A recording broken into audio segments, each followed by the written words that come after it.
lights. Ba ba ba ba. Hey, ladies and gentlemen, are you ready? I feel good. Oh yes, oh my love, I wanna make you move. Hey, hey baby, all night long. My song is back on, baby, and everybody say with me. I gotta be the good baby. Hola, hola, ¿qué tal? ¿Cómo les va? Tengan todos ustedes muy buenas noches. Bienvenidos, como siempre, a una nueva edición de Semanario TV. Los invitados y los temas que tenemos para hoy van desde el tema de la salud, que tiene que ver qué está pasando con esos sectores que siguen siendo antivacuna, cuáles son las consecuencias que actualmente tenemos, sumado a lo que se tendrían que entender como una política de estado de salud del gobierno nacional en cuanto a las vacunas y sobre todo en esta época también para los jubilados, ¿no? ¿Cuáles son las consecuencias? Eso lo vamos a estar hablando en el segundo bloque con el doctor Hugo Pizzi. Y ya en el primer bloque nos metemos a hablar un poco de la actualidad política, tanto nacional como provincial, con un amigo, un periodista de análisis político como es Julián Caña, a quien ya pasamos a saludar y a empezar a preguntarle sobre la actualidad política. Hola Julián, ¿cómo te va? Gracias por venir. ¿Cómo estás, Cristian? Gracias por la invitación. Un gusto como siempre. ¿Te parece que empecemos con lo más reciente, que tiene que ver el impacto que viene sucediendo en la figura, nada más ni nada menos que del jefe de gabinete, como es Adorni, y lo que pasó ayer? Así es. Bueno, fue una sesión en la cual había pronóstico que terminara en escándalo. Finalmente no fue así. Hubo picos de tensión, pero yo creo que la oposición se cuidó mucho de no darle argumentos al jefe de gabinete para que interrumpiera la sesión y se retirara, como ocurrió con su antecesor, que es mucho más moderado, claro. Guillermo Franco, que tuvo un encontronazo con una diputada y se fue y dio por terminada la sesión. Ayer había alguna expectativa que eso ocurriera, pero desde la oposición se cuidaron bastante y finalmente estuvo casi 7 horas Adorni. No dio la respuesta que muchos esperaban. Era previsible, digamos.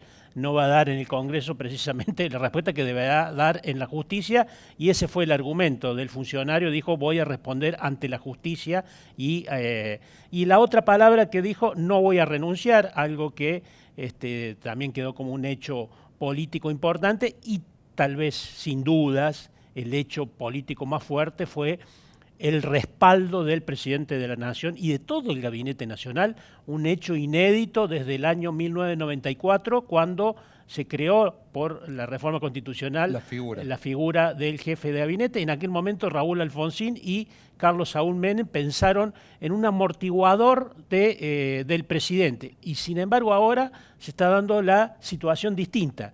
Quien protege al jefe de gabinete es el presidente de la Nación.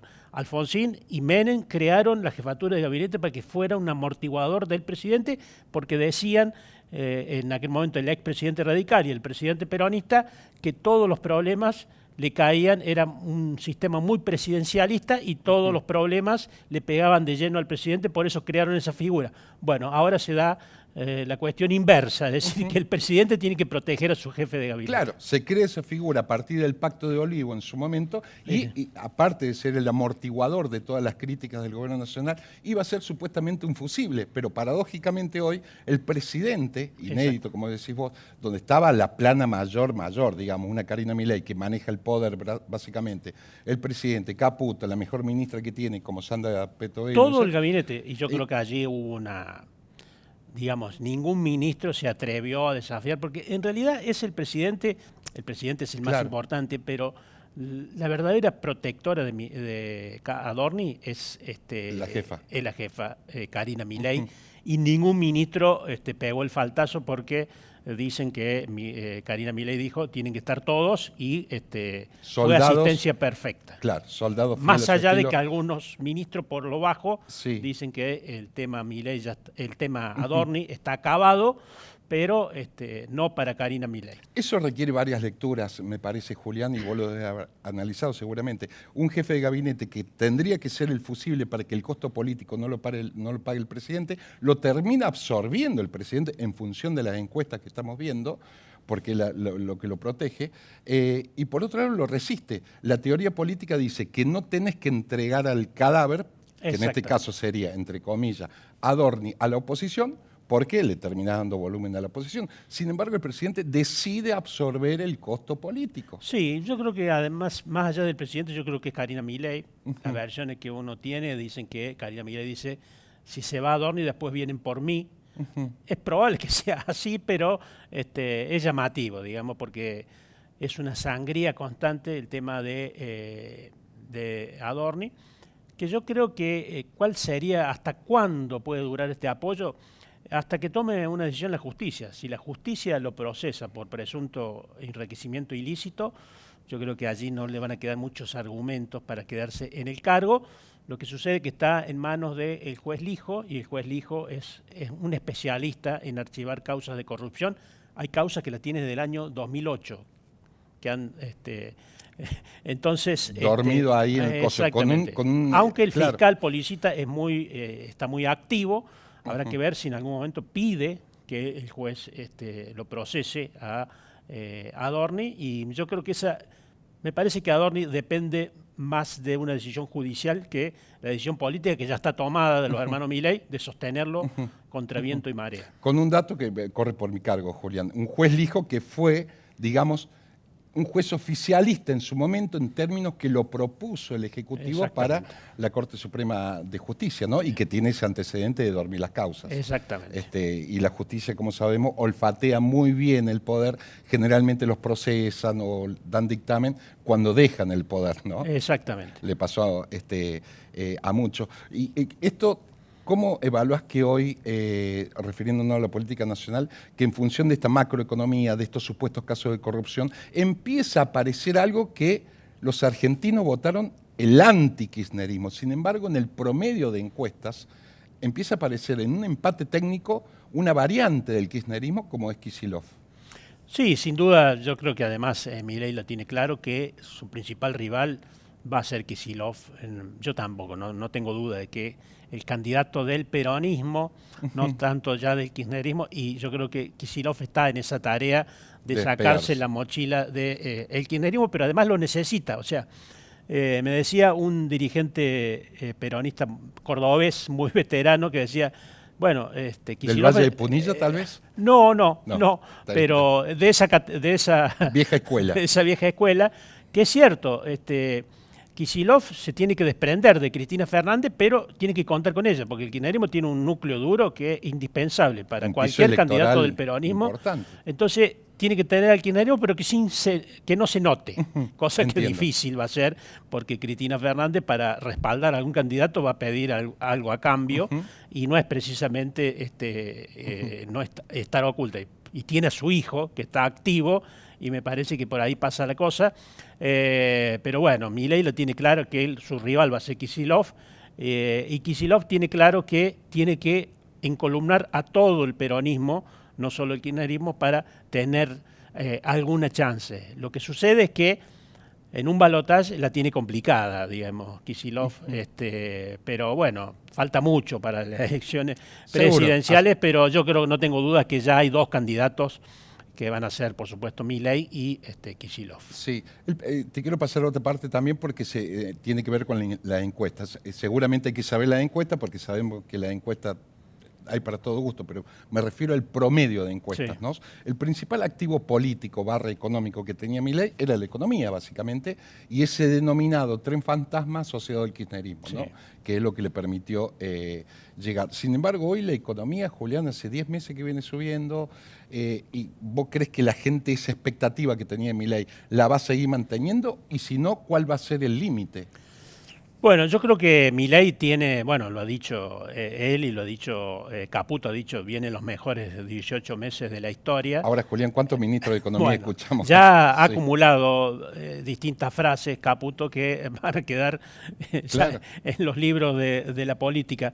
Sí, Milei depende de la economía, y yo creo que todavía no hay que descartar que haya una recuperación. Depende mucho de la inflación. Todo indica que en este mes de abril, que ya termina, por lo menos las mediciones privadas marcan que va a haber un descenso. No sé si tan importante, pero va a estar por debajo del 3%. Y si la inflación baja y hay alguna reactivación, Milei tiene chances, digamos, de ser reelegido. Y si no, le va a ser muy complicado, como todos los presidentes, hay que decirlo claramente. Milei depende de la economía y más allá de algunos pronósticos que marcan que la economía puede complicarse, es cierto, puede complicarse, pero también puede mejorar. Y allí está la chance, y por eso es tan importante para Milei su ministro de Economía, es fundamental. Más allá de la inflación, que yo creo que va a ir a una tendencia a la baja, no sé si como espera el gobierno, pero el tema que tiene que haber una reactivación económica porque se están complicando. La crisis del 2001, que fue la última gran crisis, comienza con las cuentas públicas. Los primeros que están complicados son los intendentes, luego las provincias y luego la nación.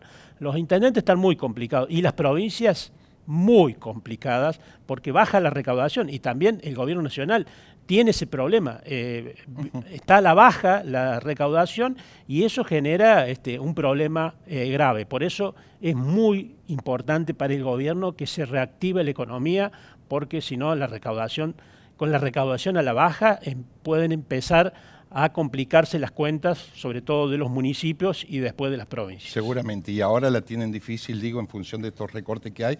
Los municipios de Córdoba, por ejemplo, con el aguinaldo, donde el gobierno provincial dijo, ya no hay plata, ¿no? Y ahí te doy pie, Julián, para meternos un poco en la política local de Córdoba. Sí. Martín Yarlora se juega el todo por el todo, digo, en referencia a que Schiaretti y De la Sota jugaban de memoria. Hoy Schiaretti, con un volumen político importante, pero un poco menos protagonista, sí, en función de las elecciones anteriores, la derrota, etcétera. ¿Qué se juega, Yarlora, si tenemos en cuenta que viene el Mundial, vienen las vacaciones, y estaríamos, en función de la especulación, ¿a cuánto, Julián, de las próximas elecciones si el gobierno provincial la separa de la nacional? La va a separar seguramente, no se sabe cuánto. Yo creo que van a ser antes de junio, seguro. Hay un plazo que, si se eliminan las PASO, Yarlora tendría un tiempito más para jugar porque si hay PASO, ya en mayo empieza la campaña presidencial para la candidatura de las elecciones PASO de agosto. Sí. Si no hay PASO de agosto, todo pasa para octubre, entonces allí tiene un par de meses más Yarlora como para jugar, sí, llevar las elecciones a mayo o tal vez hasta junio. Sin PASO. Con PASO, yo creo que en abril o primer domingo de mayo se votaría en Córdoba. Y Yarlora también está en una encrucijada, porque hay una cuestión. Si si la economía se recupera y Milei se fortalece, es muy complejo, porque va a tener un candidato en Córdoba, y Córdoba es la provincia donde más respaldo tiene el presidente, si bien está a la baja, pero es la provincia donde mejor mide el presidente. Entonces, con un presidente empoderado por la economía, muy complicado para la reelección de Córdoba. Y por otro lado, si a Milei le va muy mal y la economía cae en una cuestión, empeora la economía, Yarlora es gobernador y tiene tampoco, digamos, las finanzas provinciales están muy debilitadas y tampoco sería una buena noticia para Yarlora que la recaudación siga bajando. Por lo tanto, ahí está en una encrucijada bastante compleja. Claro, salvo que las otras provincias grandes empiecen a dar señales. Pero siempre apareció Córdoba como la rebelde, con un montón de cosas, y son señales que empiezan a dar. Julián, gracias como siempre. Abrazo grande, que tengan una gran jornada. Corte y volvemos.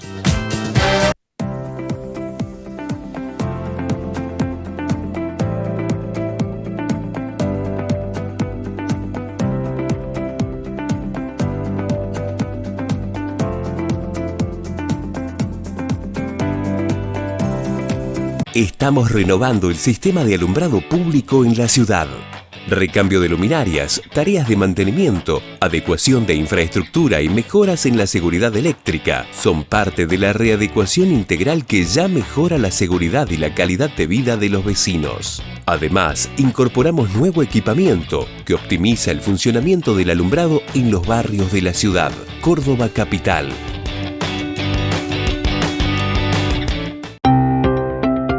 Lotería de Córdoba creó No Va Más, la nueva app de bloqueo y control parental, desarrollada para brindar más seguridad y control para que padres puedan bloquear sitios de apuestas en línea ilegales y proteger a su familia. Cuida a tus hijos con No Va Más, la nueva aplicación gratuita de bloqueo y control parental de Lotería de Córdoba. Es fácil y rápida.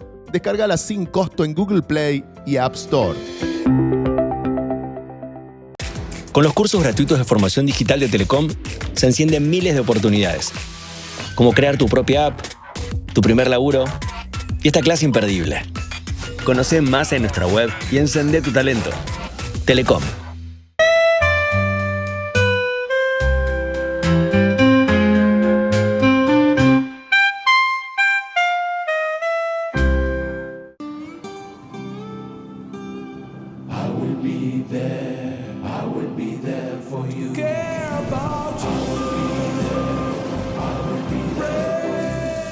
En Sancor Seguros estamos junto a vos en todo momento, acompañándote. Sancor Seguros, estamos.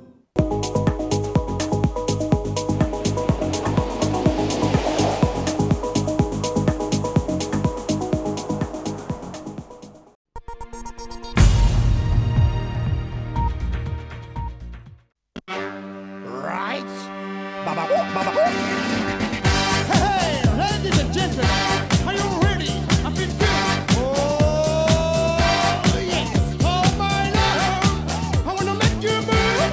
Hey, hey. Lo anticipábamos en la introducción del programa. ¿Qué está pasando con las vacunas? Ya lo había anticipado en programas anteriores el doctor Pizzi, de alguna manera advirtiendo sobre esas enfermedades que teóricamente estaban erradicadas en función de la política de salud que tenía que ver con las vacunas. Aparecen en algún momento ese grupo antivacuna y hay consecuencias. Doctor, ¿cómo le va? ¿Qué Gracias tal? por ¿Qué venir. tal? El gusto de estar con ustedes. Sí, no hay ninguna duda de que es un problema acuciante para todo el país. Mire, les voy a dar dos datos nada más que realmente nos ponen muy tristes.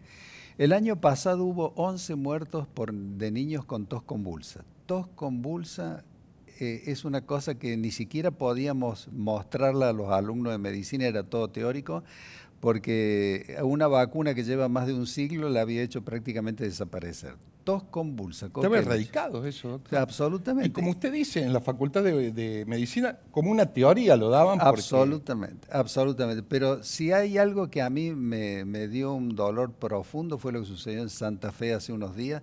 Una niña con tétanos, Cristian. Con tétanos.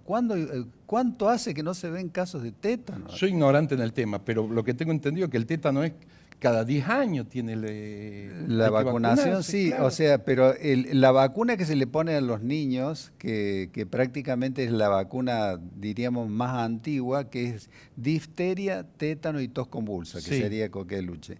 Esas tres. Bueno, y ahora hay casos constantemente. ¿Cómo será de que están todos muy preocupados que la mayoría de las provincias empieza a tomar medidas? Mendoza primero pone multa a los padres que no vacunen y si insisten con esa actitud díscola o anárquica, los detiene. Algo que después tomó la legislatura de Córdoba, doctor. Claro, entonces, eso después, Río Negro le sigue los pasos. ¿Qué hizo Santa Fe?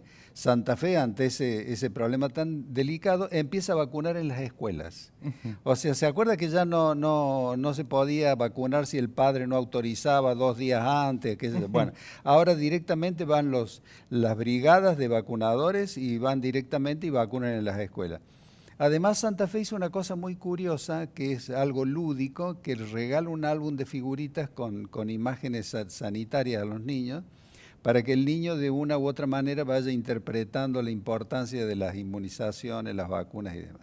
O sea, hay una actitud que realmente hay que revertirla, porque si no, esto que son 11 muertes el año pasado, con una vacuna que está en el 50% primera dosis, esa, que es a los 2 meses, 4 y 6, 50%, pero la segunda dosis, Cristian, la segunda, 42%, o sea que te ponen la Esas mitad... dos vacunas, Claro, la mitad te la pone la mitad de la población y la otra todavía te baja cuando tiene que ir al refuerzo, que es la segunda y la tercera dosis y demás. No, es muy delicado y yo estoy absolutamente persuadido de que la gente en general ni magnifica ni se da cuenta, ni persuade la situación que estamos viviendo, porque es muy delicado. Es Doctor, muy las delicado. consecuencias son esas, como usted dice. 11 muertos de una enfermedad el año pasado, creo que me dijo, de una enfermedad que estaba erradicada, que se enseñaba en la Facultad de Medicina como una teoría, simplemente porque se suponía que ya estaba erradicada.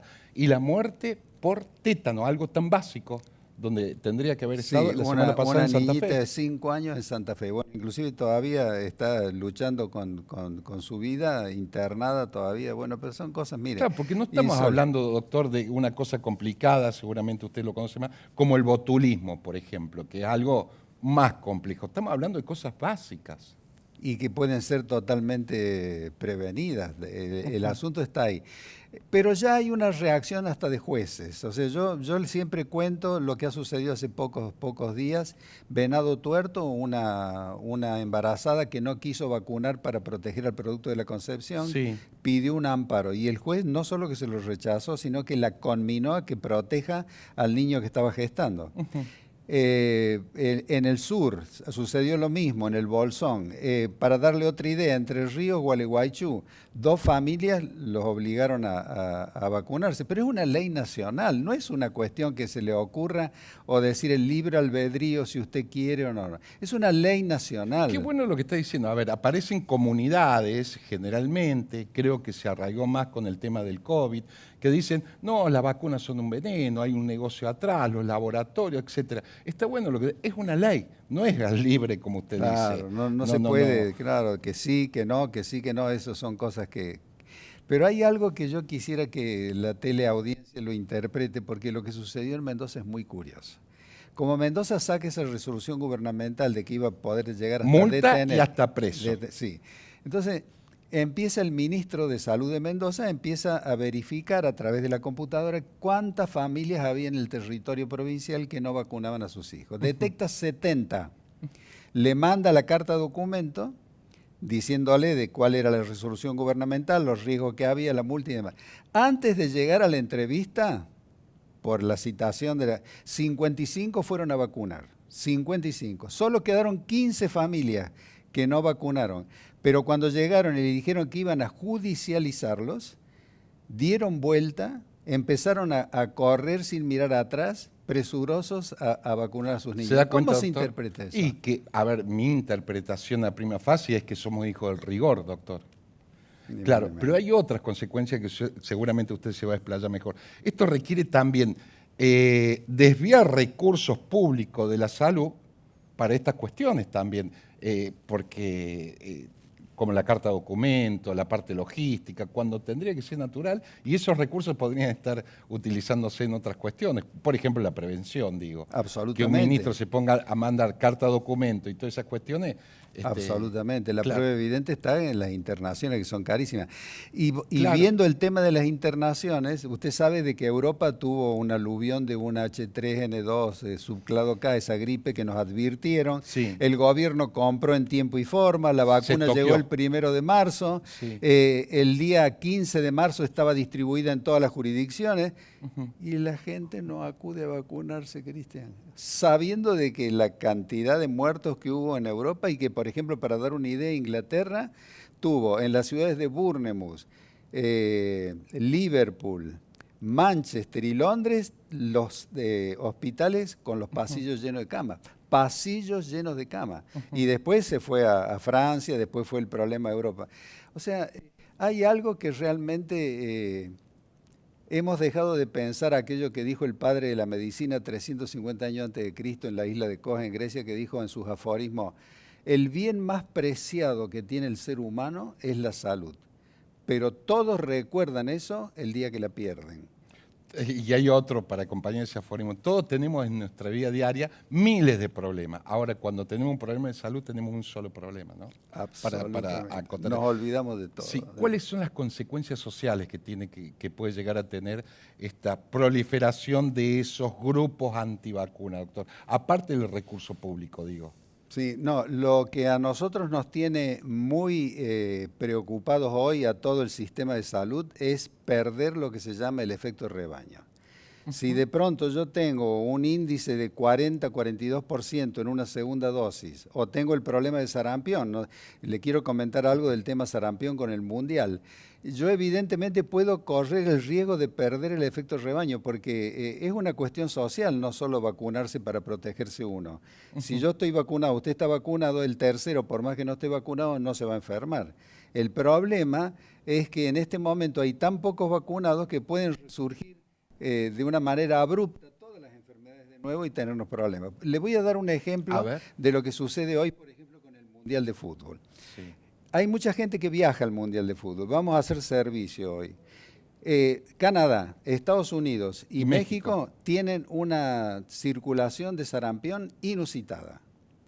Muertos en Estados Unidos, en el estado de Texas, muertos en Chihuahua, en México. Sí. O sea, que el que vaya desde Argentina y no tenga en orden la vacunación contra el sarampión puede correr serios riesgos. Y ya tenemos el antecedente. No sé si usted recuerda el Mundial de Fútbol que Maradona, no, el que Maradona era director técnico en Sudáfrica. Sudáfrica. Un sinnúmero grande de sindicalistas volvieron con sarampión.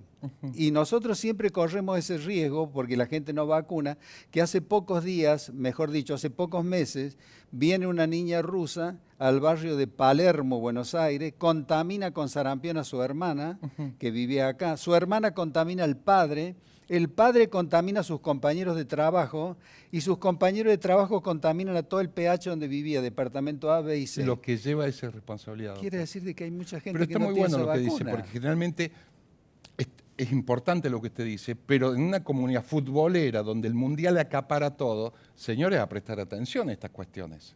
Aprovechemos el Mundial para hacer justamente esta prevención. El que viaje tiene que ir a cualquier vacunatorio que va a ser cuidado, protegido y no va a tener ningún tipo de problema. Pero si no, puede ir con mucha alegría a un evento de estas características y tener un disgusto con una retahíla de tropiezos tremendos.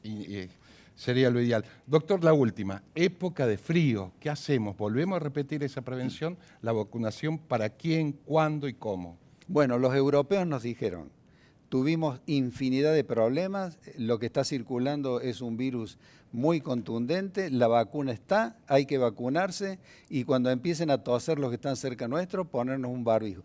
Yo creo que la gente tiene que acostumbrarse a llevar siempre el barbijo. Si estoy haciendo un trámite en pleno invierno y me tose el de adelante, me tose el de atrás, me pongo el barbijo, salgo, saco el barbijo. ¿Qué problema tuvieron los europeos?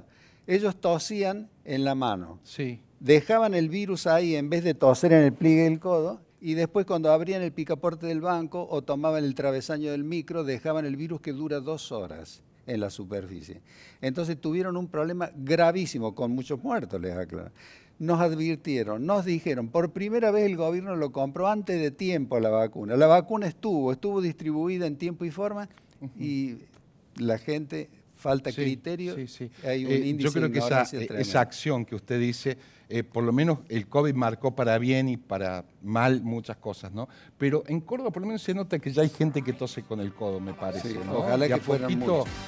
Se empieza a tener. La edad de las personas que tienen prioridades para vacunarse. Bueno, en general, gratuito de la parte del gobierno es de 6 meses a 2 años, embarazadas, puérperas, cualquier persona independiente de la edad que tenga algún tipo de inconveniente, cardiópata, diabético, obeso mórbido, todo eso que siempre son más frágiles, y de 60 para arriba, evidentemente hay que vacunar. Y valiéndonos de un concepto suyo del principio, hay muchas obras sociales que la están dando gratuita, porque dice que les conviene más que tener un solo día de terapia intensiva. O sea, yo creo que lo que pasa, hay mucha ignorancia, hay poco criterio, entonces únicamente tenemos que cambiar un poco el concepto ese de que tenían tan acendrado nuestras abuelas y nuestras madres, porque yo estoy seguro que a su mamá o a su abuela jamás se le hubiera ocurrido un problema de esto, no lo llevo a Cristian a vacunar de niño. Doctor, estaba en la libretita, ¿se acuerda usted? No, esta vacuna y esta vacuna. Ojalá, doctor, y que esto sirva para concientizar, porque las consecuencias pueden ser tremendas, como estas que están reapareciendo enfermedades que teóricamente estaban erradicadas. Así es. Y un llamado de atención para todas estas comunidades jóvenes que yo no sé qué es lo que pasa, no sé qué tipo de asesores tienen o qué es lo que está sucediendo, porque la falla está en estos grupos jóvenes. Los grupos, diríamos que tienen un poco de sobriedad, de moderación, jamás van a tener este problema. Gracias como siempre, doctor. Hasta pronto, David. Gracias a ustedes, nos vemos la semana que viene.